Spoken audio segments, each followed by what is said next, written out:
Hola, bienvenidos a la página web La Trompeta de Dios. Queremos compartir con ustedes un acercamiento al tema muy importante de la mayordomía cristiana y el diezmo.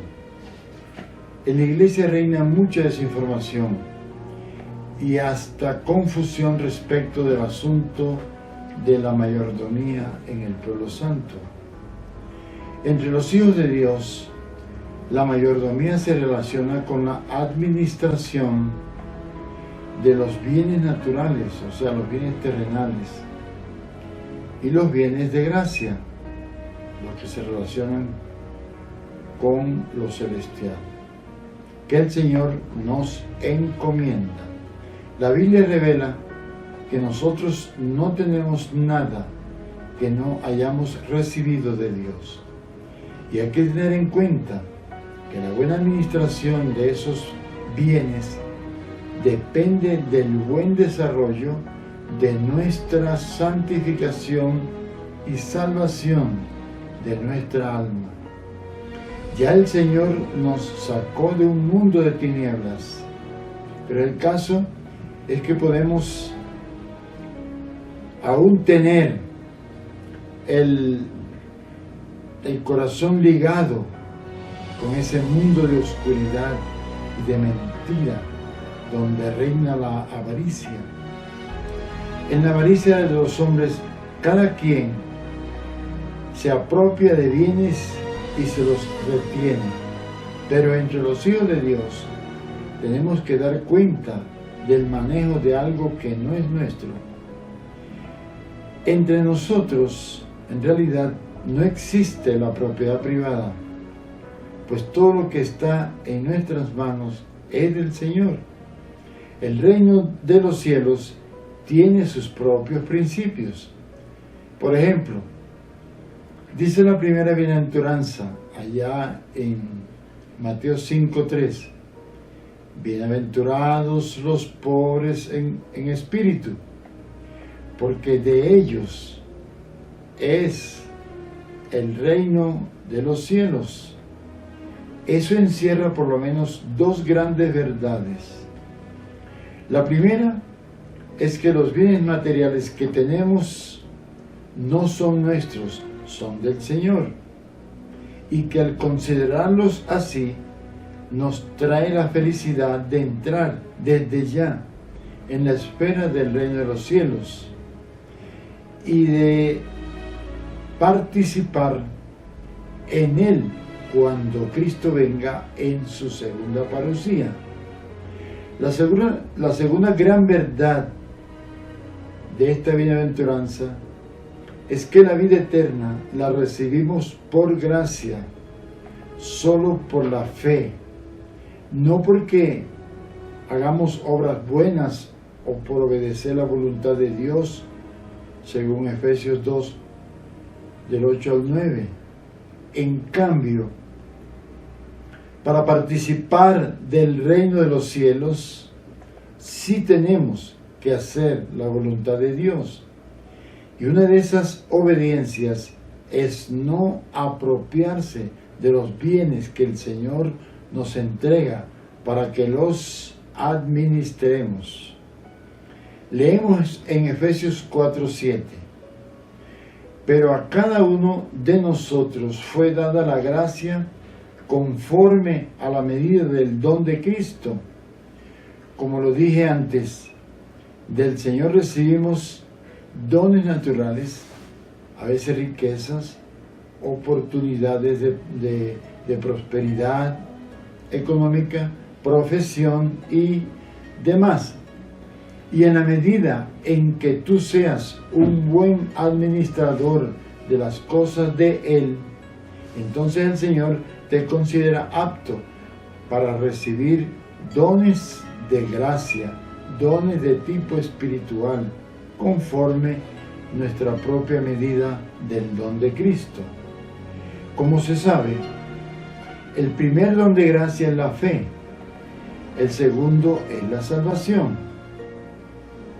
En Efesios 2, los versículos 8 y 9 dicen: porque por gracia sois salvos por medio de la fe. Y esto no de vosotros, pues es don de Dios, no por obras, para que nadie se gloríe. Las bendiciones espirituales nos convierten en verdaderos ciudadanos aptos para ese reino de la esfera espiritual. Esas bendiciones provienen del reino a fin de elevar nuestro carácter para que moremos desde ya en ese reino. Son pues bendiciones de un carácter muy elevado, nada mezquino, pero como les decía, las recibimos de Dios a medida que vamos dando muestras de ser buenos y fieles administradores del aspecto material dentro de una esfera, digamos, más visible. Antes pertenecíamos a un mundo meramente terrenal, preocupados solamente por nuestro bienestar material y confort. Pero ahora somos de Cristo, el cual nos ha librado de la potestad de las tinieblas y nos ha trasladado al reino de su amado Hijo, como lo puedes ver en Colosenses 1:13. En el capítulo 16 del Evangelio de Lucas, el Señor nos abre los ojos acerca del uso de los bienes materiales. Allí aparece el caso del rico y Lázaro, donde el Señor por su misericordia le da la oportunidad a este rico de invertir, aunque sea en una mínima medida, de las riquezas que ha recibido, ayudando a un indigente que en la puerta de su mansión ansía saciar su hambre. Además, tenemos la parábola del mayordomo injusto. Y en esa parábola de Lucas 16, en el versículo 10, podemos leer: el que es fiel en lo muy poco, también en lo más es fiel. Y el que en lo muy poco es injusto, también en lo más es injusto.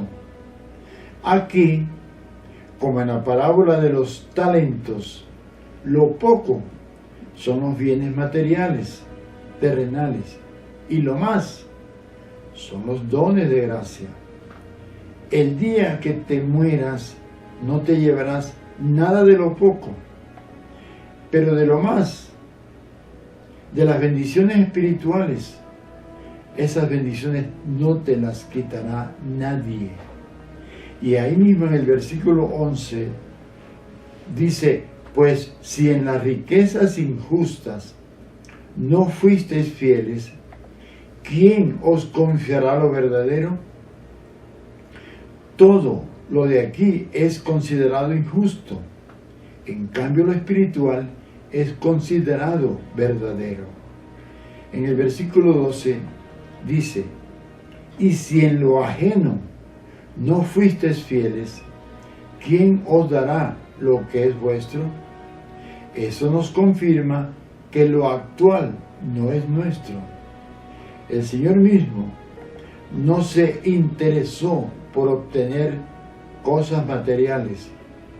Un día, a un escriba que quería adherirse a él, conociendo él las intenciones del corazón del escriba, le dijo: las zorras tienen guaridas y las aves del cielo nidos, mas el Hijo del Hombre no tiene dónde recostar su cabeza. Allá en Mateo 8:20 lo dice. Además, es innegable que aún hoy en día todos los reinos de la tierra, su economía, su gloria, su oscura religión, están bajo el dominio de Satanás. Allá en Lucas 4, los versículos 5 al 7, con ocasión de que el Señor fue llevado al desierto para ser tentado, una de esas tentaciones que le hizo el diablo fue la siguiente. Dice en el versículo 5: y le llevó el diablo a un monte alto y le mostró en un momento todos los reinos de la tierra, y le dijo el diablo: a ti te daré toda esta potestad y la gloria de ellos, porque a mí me ha sido entregada, y a quien quiero la doy, si tú postrado me adorares, todos serán tuyos. Si lees atentamente lo del joven rico en Lucas 18, los versículos 18 al 23, observarás que hay personas, creyentes incluso en Cristo, que las riquezas les estorba para entrar en el reino. Repito, y es muy importante saberlo, una cosa es tener la vida eterna y otra es ver y entrar en el reino de los cielos. Los bienes materiales y las preocupaciones de este mundo imposibilitan la búsqueda del reino de los cielos. Mateo 6:33, cuando viene hablando de cuáles son las prioridades de la gente del mundo, llega un momento en que le habla a los creyentes, a sus discípulos, y el Señor les dice en el versículo 33: mas buscad primeramente el reino de Dios y su justicia, y todas estas cosas, o sea, las cosas del mundo, os serán añadidas. Entonces, si nos consideramos meros mayordomos de los bienes y responsabilidades que el Señor nos ha encomendado, ¿cómo encaja el asunto de los diezmos ahí?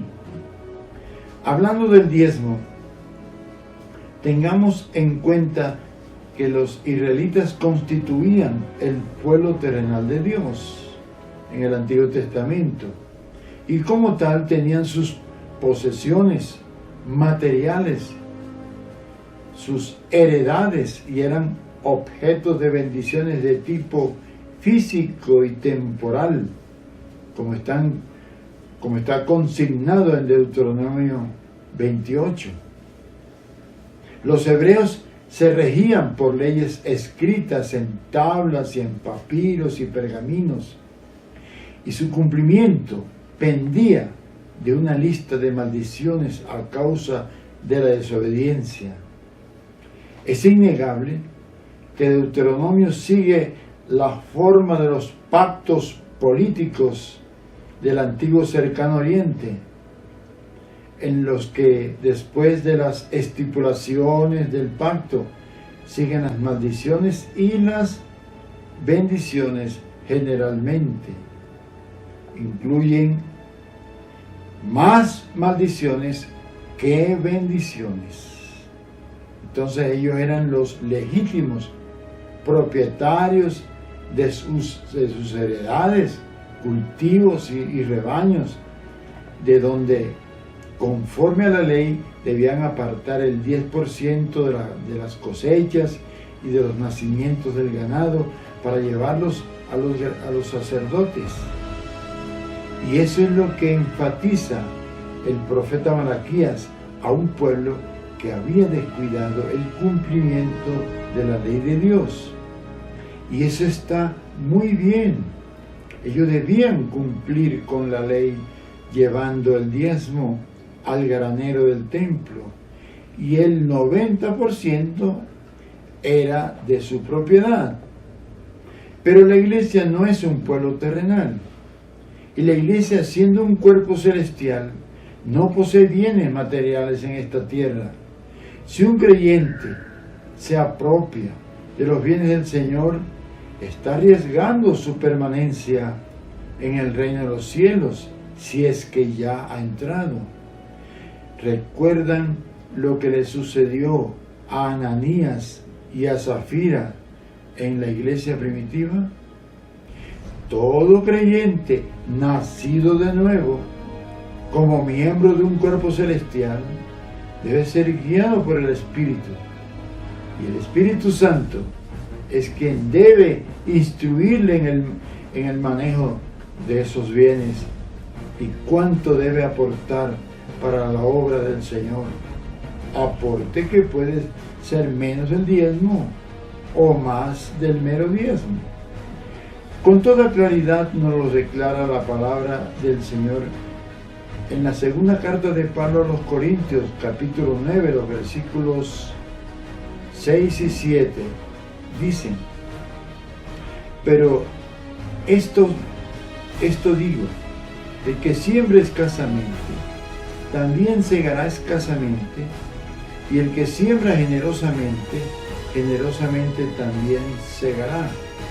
Ahí no habla de diezmo, ahí habla de segar escasa o generosamente. Si uno cumple con el diezmo, esa aseveración no tiene que ver con esa persona. Cada uno dé como propuso en su corazón. Eso es lo que dice la palabra para la iglesia. Cada uno dé como propuso en su corazón. Si fuera el diezmo, pues diría cada uno dé su diezmo y se acabó. Pero dice cada uno dé como propuso en su corazón. No con tristeza, ni por necesidad, porque Dios ama al dador alegre. Con tristeza sería dar con dolor por desprenderse de algo que le hace falta. Entonces, desprenderse de algo que no va a llegar más a las manos de uno, pues le produce dolor. Dice, porque Dios ama al dador alegre. El que hace la voluntad de Dios por el Espíritu lo hace con alegría. Claro, si no somos impulsados por el amor, por ese amor de Dios en nosotros, como fruto del Espíritu en nosotros, como dice en Gálatas 5:22, entonces procedemos a dar el diezmo en cumplimiento de un mandato de la ley, y muchas veces motivados por la insistente promesa de que Dios nos va a devolver el 100%. ¿Cuánto dar entonces? Solo Dios conoce las necesidades y para Él muchas veces el mero 10% en un creyente no es suficiente. De manera que la cantidad la determina el Espíritu Santo, que se supone que es quien te guía en tu corazón.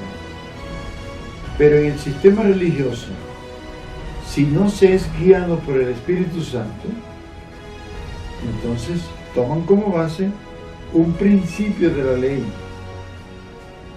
Y ese principio, en ese caso, sería el diezmo. Si nos disponemos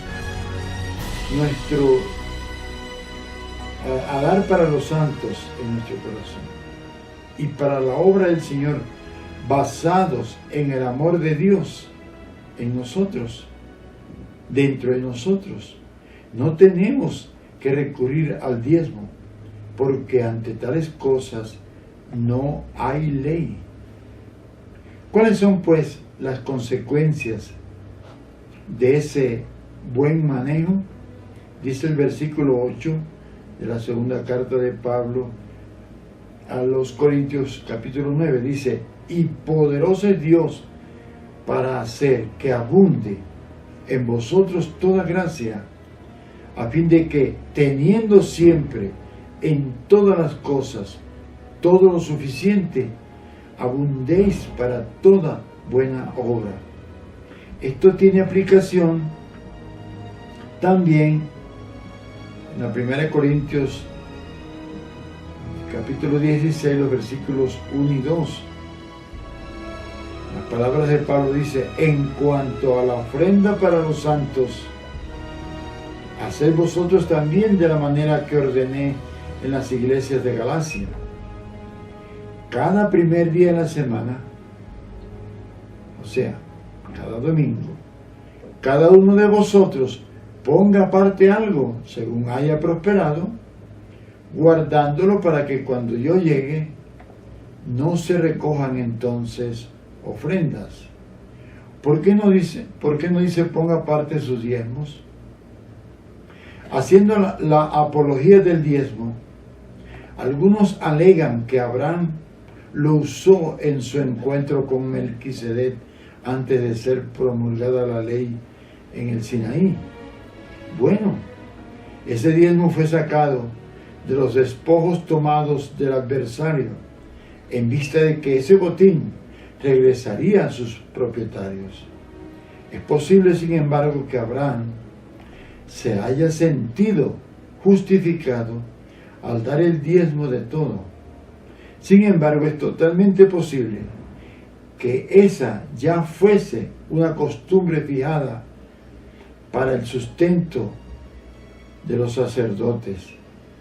Téngase en cuenta que Abraham obraba conforme su libre voluntad y albedrío, y no necesariamente por la vida de Dios en su interior. En el Nuevo Testamento no hay mandamiento alguno respecto del diezmo, pues sería una contradicción flagrante, y Dios no se anda contradiciendo.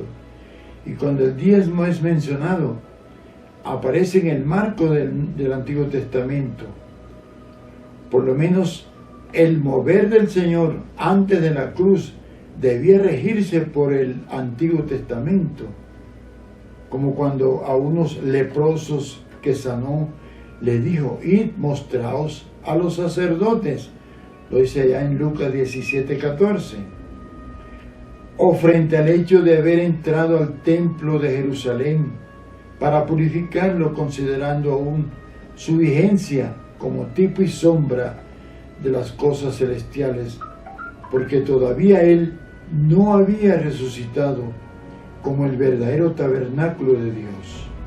Por último, en su confusión, muchos hacen en la iglesia la diferenciación entre diezmos y ofrendas, y con esa medida también están justificando que el diezmo significa un monto superior que la ofrenda, y de paso apoyando su institucionalización.